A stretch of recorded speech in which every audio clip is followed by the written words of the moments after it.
Anda kembali bersama kami di Kompas Petang. Saudara, jelang persidangan peninjauan kembali kasus Vina yang bakal digelar pekan depan, mantan terpidana kasus pembunuhan Vina dan Eki, Saka Tatal, bertemu Lembaga Perlindungan Saksi dan Korban LPSK untuk menjalani pemeriksaan psikologi di Bandung, Jawa Barat. Pemeriksaan psikologi ini berlangsung di salah satu hotel di kota Bandung. Dalam pemeriksaan ini, Saka Tatal didampingi kuasa hukum serta sang kakak. Pemeriksaan ini sebagai bagian penilaian LPSK untuk menentukan tahap lanjutan usai Saka Tatal mengajukan permohonan perlindungan. Kuasa hukum Saka Tatal mengatakan bahwa pemeriksaan ini juga akan dimanfaatkan untuk menjaga kondisi psikologi Saka Tatal agar stabil. Pengajuan itu sudah lama dari minggu lalu.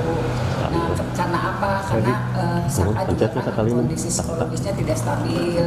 Apalagi kalau diingatkan masalah-masalah yang masa lalu, yang dia menerima penganiayaan di Polres Cirebon Kota, kemudian juga terungkap juga dia masih mengalami penganiayaan di Polda Jabar. Saka kan ketika ditanya soal itu, diingatkan soal itu, aura kemarahannya juga meluap-luap. Saya khawatirnya ini jadi tidak berpengaruh terhadap nanti.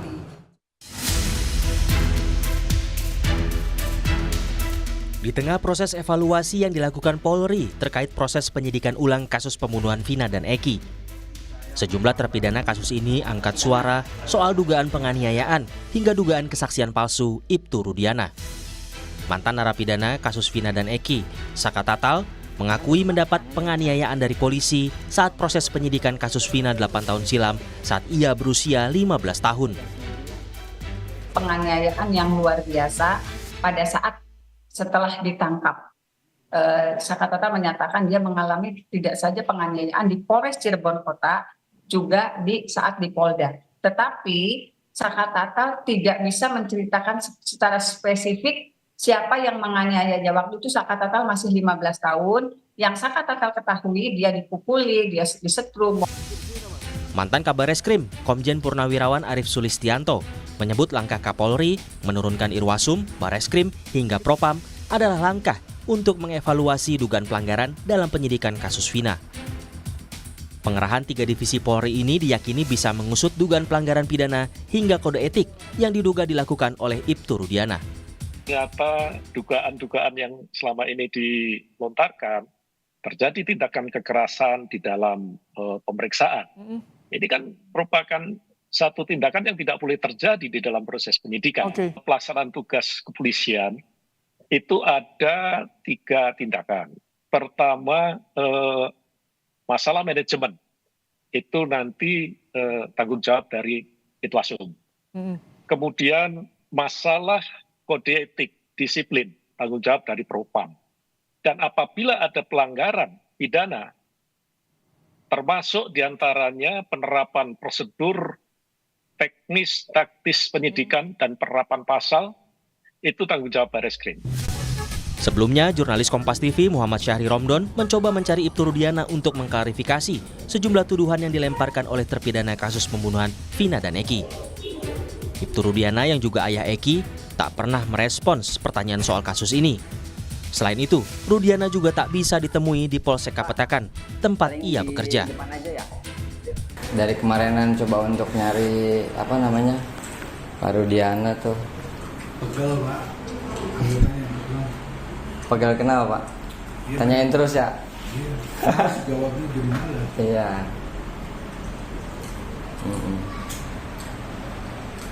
Oke deh. Ya udah Pak, kita izin ngambil gambar aja biasa. Di luar, Pak. Iya. Ya. Biasa Oke, Pak. ambil gambar. Makasih ya, Pak. Pak. Ya. Tapi emang udah sejak lama ya, Pak, kesini tuh ya? Apanya? Udah nggak berangkat tuh? Dinas tiap hari juga. Oh, dinas. Dinas di sini aja. Polres sini, Polres. Bolak-balik Polres ke sini. Sebelumnya, Kapolri Jenderal Listio Sigit Prabowo mengatakan akan transparan dalam penanganan kasus pembunuhan Vina dan Eki walau telah terjadi 8 tahun silam. Tim Liputan, Kompas TV.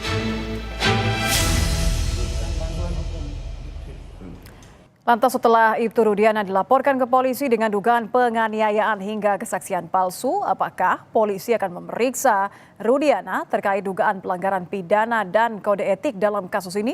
Kita akan bahas bersama Ketua Umum PBH Perkaki Pitra Ramadan dan praktisi hukum Saur Siagian. Selamat petang Bang Saur, selamat petang Bang Pitra.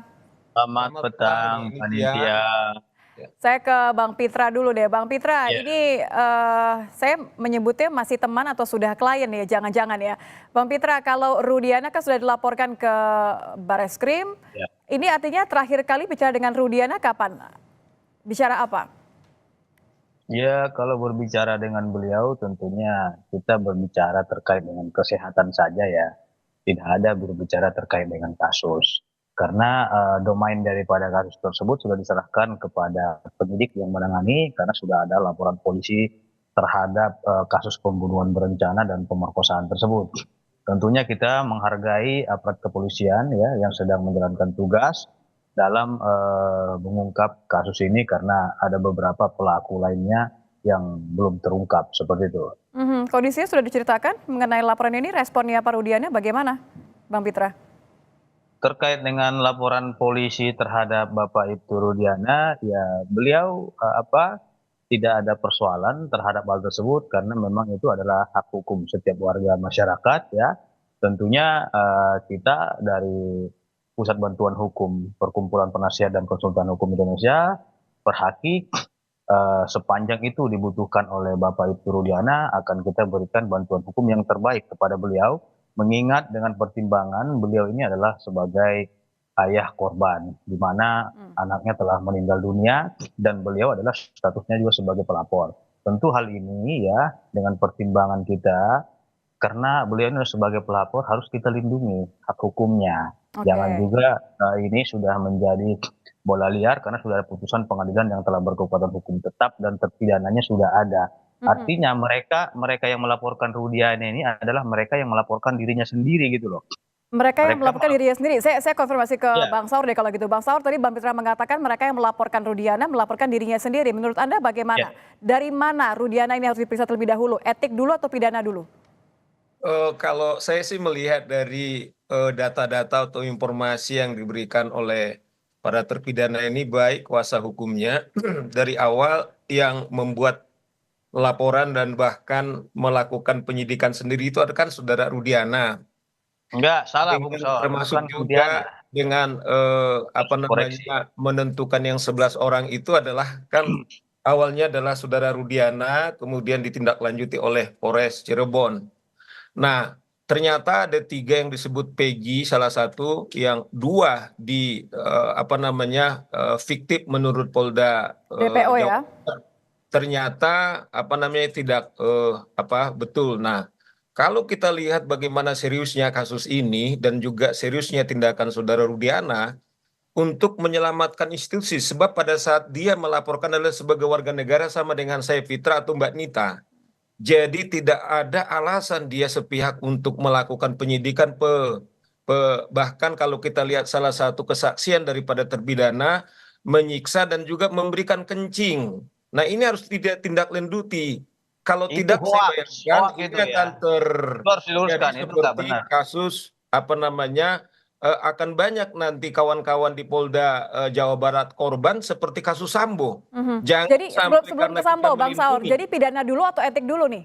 Sama, dua-duanya bisa jalan. Kalau saya dulu tampak ketika keluarga pengacaranya Yosua melaporkan pidananya, di saat yang sama kami juga melakukan pelaporan soal tindak pidana etik supaya dicabut dulu status kepolisiannya, supaya jangan sampai menghambat, sehingga proses hukum dan juga perlakuan kepada saudara Rudiana bukan karena dia polisi, tapi dia sebagai warga negara yang tadi Fitra bilang bahwa kita sedih pasti berduka atas kematian putrinya, Tapi anaknya, tetapi tidak ada alasan hukum apapun kemudian melakukan penyiksaan yang diduga, melakukan penyiksaan, penangkapan, dan juga melakukan menentukan DPO. Dan yang sekarang kacau bala bukan juga kasus ini, kasus Pindah Cirebon, tapi masalah bangsa. Presiden ngomong, wakil presiden ngomong, Kabar Eskrim ngomong, Kapolri ngomong. Nah, oleh karena itu, kalau tidak segera ditindaklanjuti laporan kepada saudara Rudiana, ini akan babak belur teman-teman di kepolisian atau Jadi sangat krusial kepolisian. untuk kemudian Rudiana diperiksa secara paralel ya,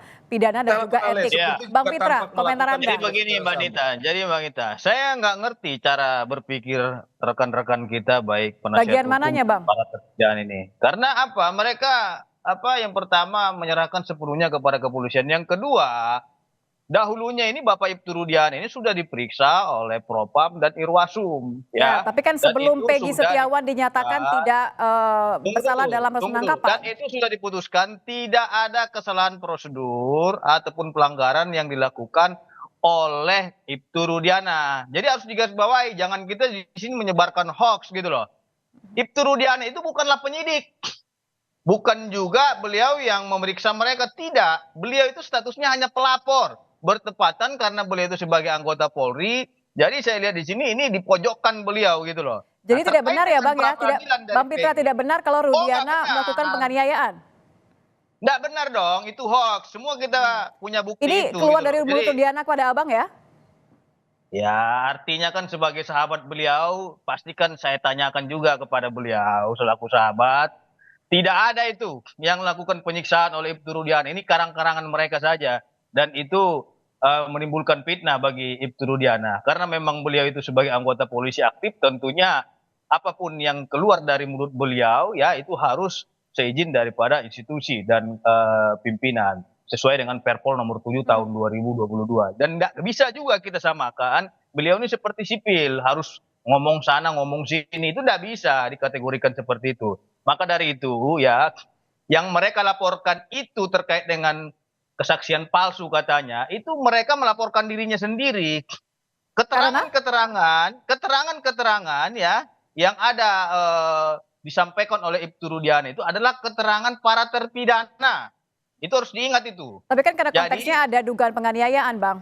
Tapi oke lah, saya ke Bang Saur lebih dahulu deh, sebentar. Tahan dulu Bang Pitra. Itu yang dilakukan oleh Ibtu Rudiana. Ini bahaya nih bagi pelapor ini, bisa berbalik pidana kepada mereka. Hati-hati aja. Oke, saya ke Bang Pitra kalau begitu deh. Bang, jadi kalau misalnya ini, saya tidak meragukan bagaimana keseriusan dari Polri, karena kan Kapolri juga sudah memerintahkan Irwasum juga akan turun, begitu. Tapi kalau Abang melihat saat ini, apakah betul sudah serius, begitu? Apakah betul akan dijanjikan seterbuka itu? Bang Saur. Ya, tadi Vita cerdas sekali pertanyaan nama Fitra. Dia ini sebagai kuasa hukum atau sebagai tim pencari fakta? Nah, sebagai apa tuh Nah Bang? gini, Mbak Fitri, ya kita kan sudah rahasia umum soal laporan yang dilakukan oleh kuasa hukum daripada terpidana sudah sehari-hari, dan itu saya kira mereka bacakan di BAP. Saya pun kan dikirim oleh kawan-kawan itu soal BAP saudara Rudiana. Maksud saya begini, oke lah kalau BAP itu kita bukanlah sebagai kuasa bukti, hukum Bung atau sebagai Saur. apapun Kita lihat di berbantah putusan. tidak apa-apa, tetapi itu adalah fakta terbuktikan sekarang ini. Ada Nggak katanya bisa. Peggy sebagai seorang DPO, ternyata ketika diuji ternyata nggak ada itu.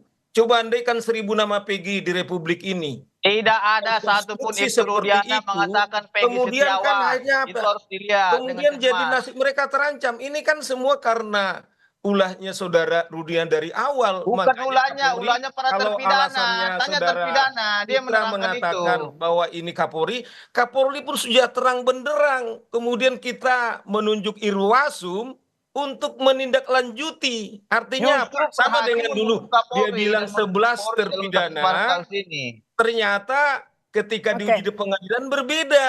Nah, dasar itulah makanya sekarang polisi sadar bahwa ada dugaan yang sangat serius dalam pelanggaran hukum, dan juga dari awal Sehingga harus segera dituntaskan begitu ya Bang Saur ya? segera dituntaskan. Bayangkan dia hanya ini kejadian ini di Polres Kota, terlalu sementara cepat ini kejadiannya di menyimpulkan suatu kabupaten. hal. Ini Ini kan Baik, berbahaya. Bang Saur. Terima kasih Bang Saur. Bang Pitra, nanti mungkin setelah ini kita ngobrol setelah konfirmasi sebagai kuasa hukum atau sebagai teman saja. Terima kasih Bang Pitra, terima kasih Bang Saur sudah bergabung bersama kami di Kompas Petang.